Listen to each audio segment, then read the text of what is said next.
When I was a teenager, I served on the session of Second Presbyterian Church in Louisville, along with my father.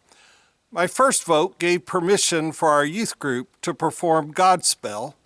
My last vote before college was to approve a plan to expand our building from a 1950s chapel to the sanctuary and many rooms of today.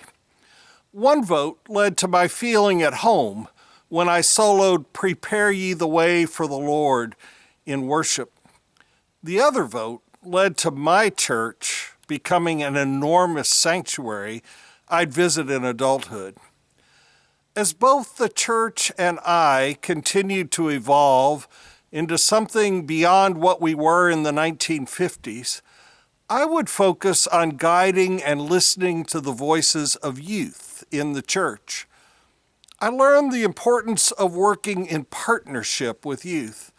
Locally, the youth had a voice in choosing our group's discussion topics and mission projects.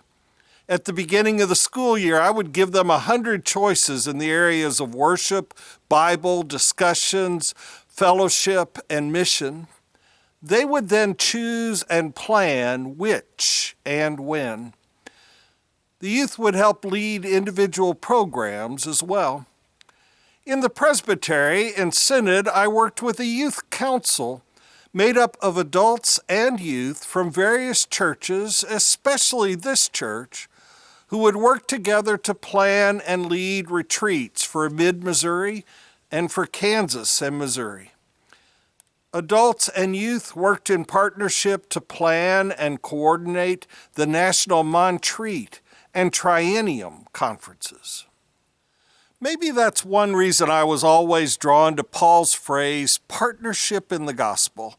When he writes in his letter to the church at Philippi, I thank my God every time I remember you, constantly praying with joy in every one of my prayers for all of you, because of your partnership in the gospel from the first day until now.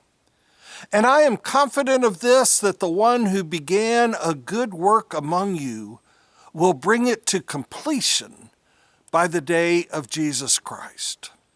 Since August 16th, I have enjoyed working in partnership with Audra West, 5 youth, 5 mentors, and a variety of guest speakers in our confirmation class. It was a gift I did not anticipate receiving this year.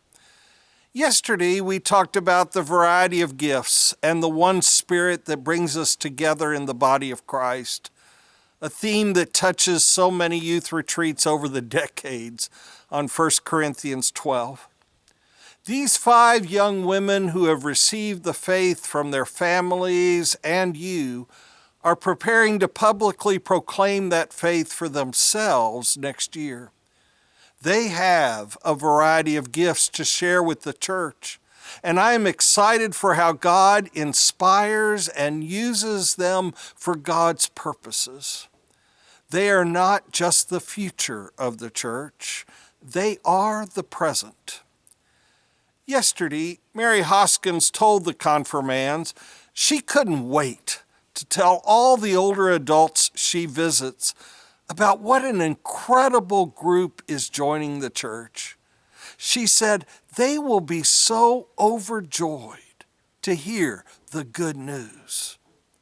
She also brought us each a bag of brownies to take home to eat. I guess I couldn't wait for either. The brownies were broken into on the way home, and the good news is being shared now. I am confident of this. The one who began a good work among you will bring it to completion in the day of Jesus Christ.